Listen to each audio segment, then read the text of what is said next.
So po mga kalinga, pagandang araw po. Yan nagluluto si Lalabs Rhea ng ano yan. Yan yung niluluto mo. Magbibiko tayo. Ay, grabe ito na guys. Pang merinda po. Kasi may tapat-trabaho po tayo ngayon. Dito po sa pagwuwuling po guys.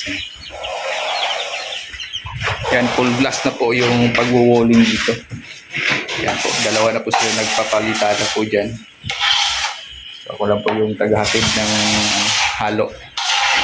Palitada po. So may mga abang na din po ito dito na mga pang electrical po. Ayan yung panel board. Nailagay na din. Siyempre nalagyan na po ni JR ng mga dito, pang outlet tsaka yung pang switch po. Yan, kompleto na po yan. Daming mga dito ni daming outlet tsaka yung switch po.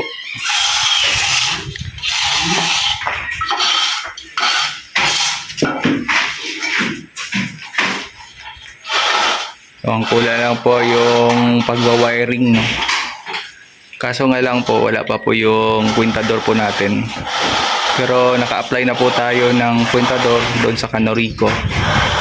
Pero kailangan pa po ng notaryo, no?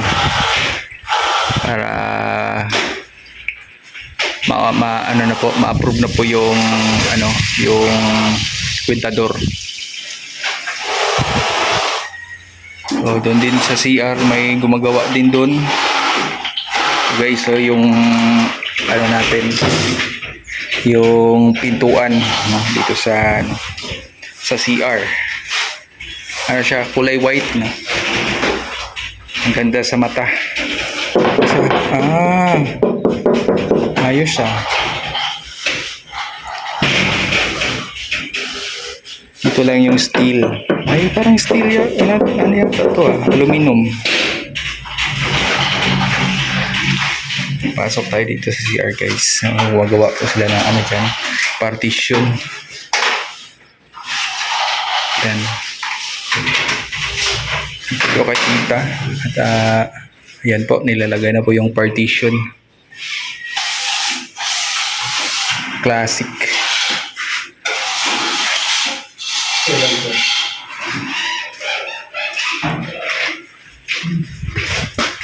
Habang si Rhea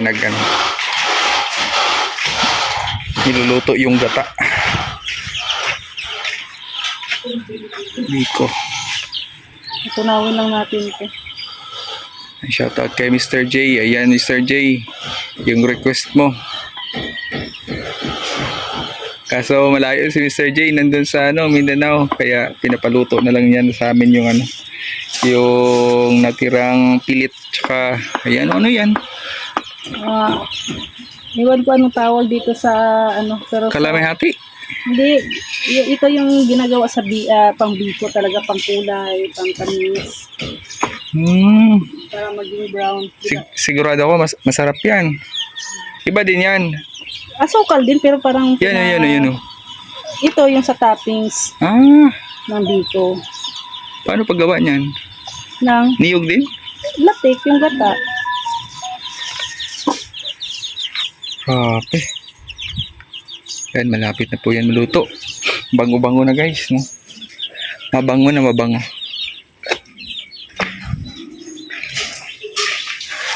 So, kailangan pa na ng halo. Ubos na pala yung halo ni JR.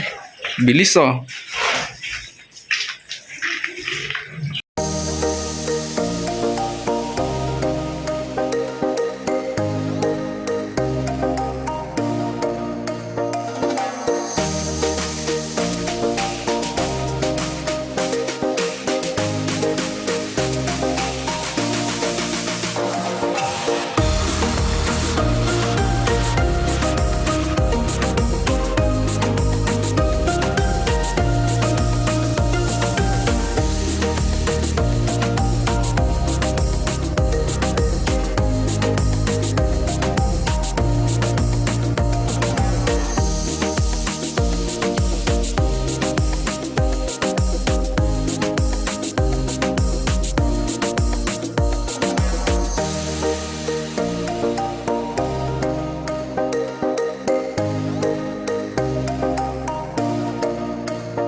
Aluminum yan ba, no? Napakagamit pala yan sa pag-finishing. No? Barabara. Ah, yun yung tinatawag na barabara. Yung pampantay po, no? Ipapantay pa muna bago lagyan ng purong simento, guys.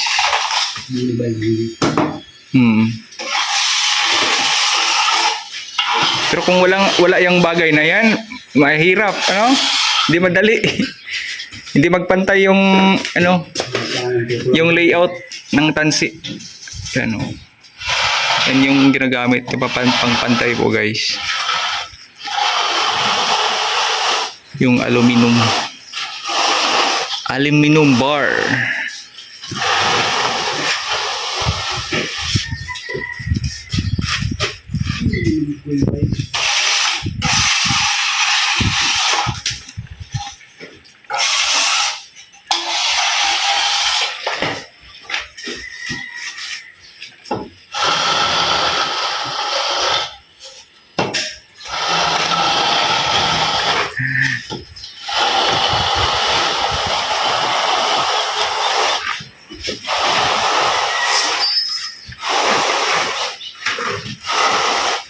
Mason po ito din si JR. Mason po ito din.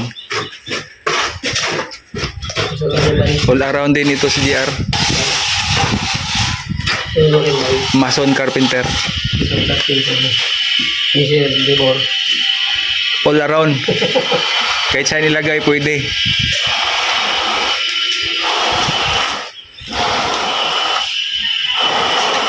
Pwede na pala ganyan-ganyan lang, ano? Tapon-tapon lang. Pero sinubukan ko yan, mahirap. Hindi madali, guys. Hindi madali yung pagtatapon-tapon ng ganyan, no? Yung pagpa-finishing. Yun. Siguro pag marunong na ako niyan, matuto na ako. Pero hindi ganoon pa rin ano tawag, no? Kahawd ba yung hustler. Kasi ang mahirap kasi yan dyan, yung paglalagay nito, yung tansi, yung pag-layout. Kasi yun yung guide eh.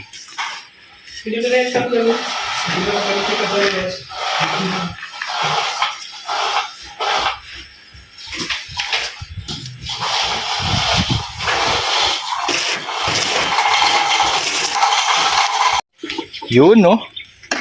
Yan, Mr. J. Thank you sa pabiko, Mr. J, oh. Ang sarap, oh. Sarap tignan, guys. Lalo na pagkainin to. May ano pa to? Ano tawag doon? Maskubado ba yun? Maskubado, ano? Papatayin mo muna yung ilaw? Sabit ko namin ito. Delikado yan. Baka mabilanggo ka yan kung papatayin mo. Ganda ng kulay, guys. Puti. Yun. Tanggal na para mas makita yung yung ganda. Flawless pa yan. Walang damage. Hindi ko na po maalis ko.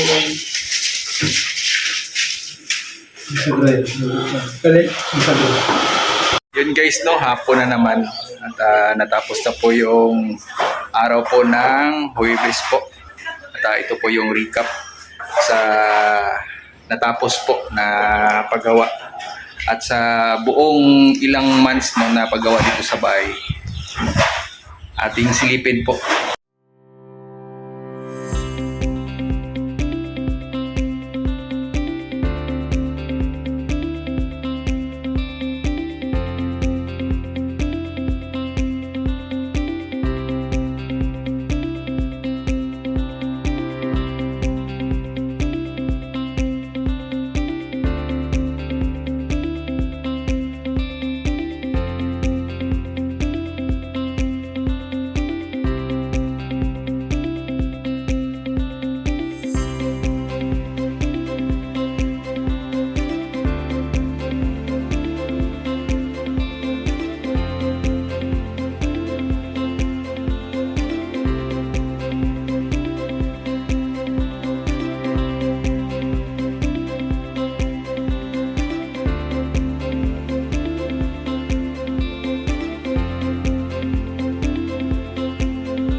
ayun guys, no, mayroon pong nagpaabot po sa ating mga karpentero ng blessings guys, no. At dahil po sa pagtsatsaga, pagsisipag at pagtulong, ayan po, napansin po sila ni Tita Amelia at nagpaabot po ng pabigas po para po sa ating mga karpentero. Yan. Gar, may galing po kay Tita Amelia. Tanggapin mo ito. Maraming salamat po kay Ate Amelia Antonio sa pabigas po. Maraming salamat po talaga. Pati po sa inyo, Ate Ria at Rex. Yun lang po. Salamat po. At syempre, yung body ni GR na isa Ni GR. body ni Gary. Talagang katuwang ni Gary to sa sa paggawa ng bahay. Yan, maraming salamat sa iyong dalawa. Maraming salamat po sa pabigas po ninyo at sana po marami po na matulungan. God bless you po. Yes.